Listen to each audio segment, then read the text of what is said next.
Welcome to my channel. Subscribe to my channel. ಎಲ್ಲರಿಗೂ ನಮಸ್ಕಾರಗಳು. 4ನೇ ತರಗತಿಯ ಪರಿಸರ ಅಧ್ಯಯನ ಪಠ್ಯಪುಸ್ತಕ ಭಾಗ 2 ಇದರಲ್ಲಿನ ಮೋಡಣ್ಣನ ಪಯಣ ಈ ಪಾಠದ ಪ್ರಶ್ನೋತ್ತರಗಳನ್ನು ತಿಳಿಯೋಣ ಮಕ್ಕಳೇ. ನೀವಿನ್ನೂ ನಮ್ಮ ಚಾನಲ್ನ ಸಬ್ಸ್ಕ್ರೈಬ್ ಮಾಡಿಲ್ಲ ಅಂದರೆ ಪ್ಲೀಸ್ ಸಬ್ಸ್ಕ್ರೈಬ್ ಮಾಡಿ, ಶೇರ್ ಮಾಡಿ, ಕಮೆಂಟ್ ಮಾಡಿ.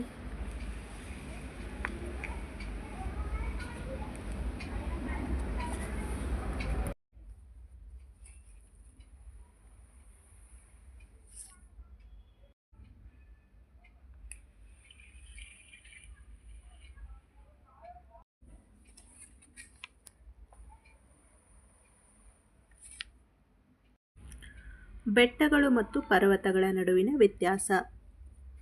ಬೆಟ್ಟಗಳು ಚಿಕ್ಕದಾಗಿರುತ್ತವೆ. ಇವು ಸಮುದ್ರ ಮಟ್ಟದಿಂದ 600 ಮೀಟರ್ಗಳಷ್ಟು ಎತ್ತರವಾಗಿರುತ್ತವೆ. ಬೆಟ್ಟಗಳ ಇಳಿಜಾರಿನಲ್ಲಿ ನದಿಗಳು ಹರಿಯುತ್ತವೆ.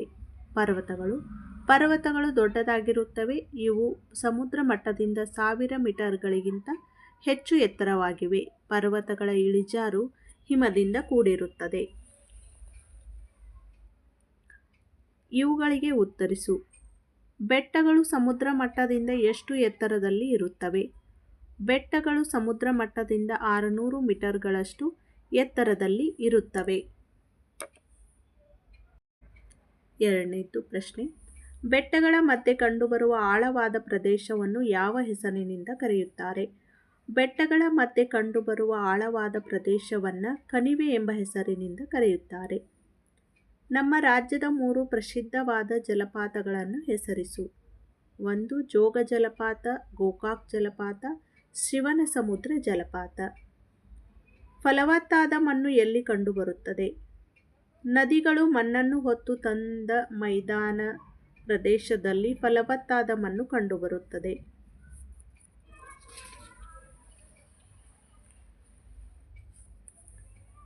ಗಾಳಿಯು ಮಲಿನವಾಗದಂತೆ ತಡೆಯುವುದು ಹೇಗೆ?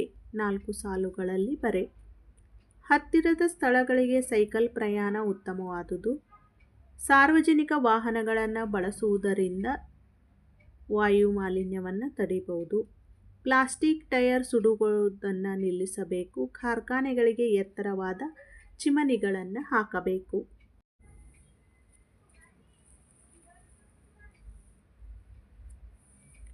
ನೀರು ಮಲಿನವಾಗದಂತೆ ನೀನು ತೆಗೆದುಕೊಳ್ಳುವ ಕ್ರಮಗಳನ್ನು ಇಲ್ಲಿ ಬರೆ.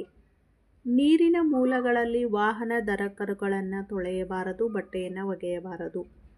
ನೀರಿಗೆ ಕಸ, ಕಡ್ಡಿ, ಚರಂಡಿ ನೀರನ್ನು ಸೇರಿಸಬಾರದು. ಕಾರ್ಖಾನೆಯ ತ್ಯಾಜ್ಯವನ್ನು ನದಿಗಳಿಗೆ ಬಿಡದಂತೆ ಎಚ್ಚರಿಕೆ ವಹಿಸಬೇಕು.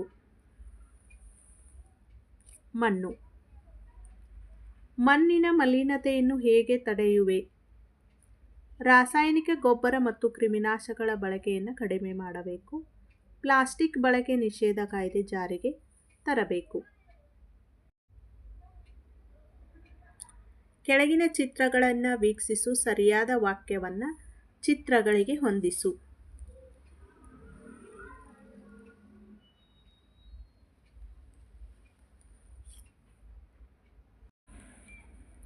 ಹವಾಮಾನ ಮತ್ತು ವಾಯುಗುಣ ಇವುಗಳ ನಡುವಿನ ವ್ಯತ್ಯಾಸ. ಹವಾಮಾನ. ಒಂದು ಪ್ರದೇಶ ನಿರ್ದಿಷ್ಟ ವಾತಾವರಣವೇ ಹವಾಮಾನವಾಗಿರುತ್ತದೆ. ವಾಯುಗುಣ.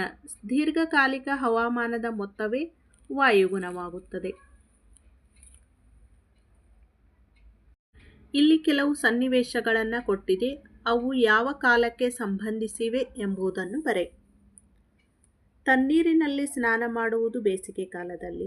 ಉಣ್ಣೆ ಉಡುಪುಗಳನ್ನು ಧರಿಸಿ ಬೆಚ್ಚಗೆ ಅನುಭವ ಪಡೆಯುವುದು ಚಳಿಗಾಲ. ಫ್ಯಾನ್ ಗಾಳಿಗೆ ಕುಳಿತುಕೊಳ್ಳಲು ಬಯಸುವುದು ಬೇಸಿಗೆ ಕಾಲ. ರೇನ್ಕೋಟ್ ಧರಿಸಿ ಓಡಾಡುವುದು ಮಳೆಗಾಲದಲ್ಲಿ. ಮರಗಳು ಎಲೆಗಳನ್ನು ಉದುರಿಸುವುದು ಚಳಿಗಾಲ. ಛತ್ರಿಯನ್ನು ಬಳಸುವುದು ಮಳೆಗಾಲ.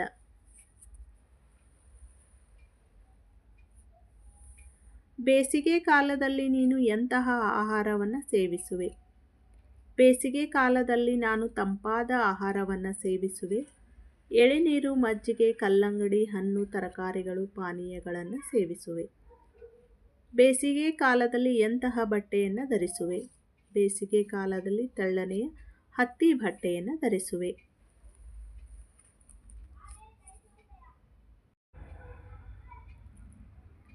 ಈ ಚಿತ್ರವನ್ನು ಗಮನಿಸು. ಇದರ ಹೆಸರನ್ನು ಇಲ್ಲಿ ಬರೆ. ಕಾಮನಬಿಲ್ಲು. ಕಾಮನಬಿಲ್ಲು ಯಾವಾಗ ಕಾಣಿಸುತ್ತದೆ? ಕಾಮನಬಿಲ್ಲು ಮಳೆಗಾಲದಲ್ಲಿ ಕಾಣಿಸುತ್ತದೆ. ಕಾಮನಬಿಲ್ಲಿನಲ್ಲಿ ಎಷ್ಟು ಬಣ್ಣಗಳನ್ನು ಗುರುತಿಸಬಲ್ಲೆ? ಅವುಗಳ ಹೆಸರುಗಳನ್ನು ಇಲ್ಲಿ ಬರೆ. ಕಾಮನಬಿಲ್ಲಿನಲ್ಲಿ 7 ಬಣ್ಣಗಳನ್ನು ಗುರುತಿಸುವೆ. ನೇರಳೆ, ಬೂದು, ನೀಲಿ, ಹಸಿರು, ಹಳದಿ, ಕಿತ್ತಳೆ ಮತ್ತು ಕೆಂಪು ಬಣ್ಣ. ಚಳಿಗಾಲದಲ್ಲಿ ಸೇವಿಸುವ ಆಹಾರ ಪದಾರ್ಥಗಳನ್ನು ಪಟ್ಟಿ ಮಾಡು. ಬಿಸಿ ಬಿಸಿ ಚಹಾ, ಕಾಫಿ, ತಿಂಡಿ ತಿನಿಸುಗಳು, ಕಷಾಯ, ಹಾಲು, ಬಿಸಿಯಾದ ಅನ್ನ, ಸಾಂಬಾರು. ಈ ವಿಡಿಯೋ ನಿಮಗೆ ಇಷ್ಟ ಆದರೆ ಪ್ಲೀಸ್ ಲೈಕ್ ಮಾಡಿ, ಶೇರ್ ಮಾಡಿ, ಕಮೆಂಟ್ ಮಾಡಿ. ಧನ್ಯವಾದಗಳು.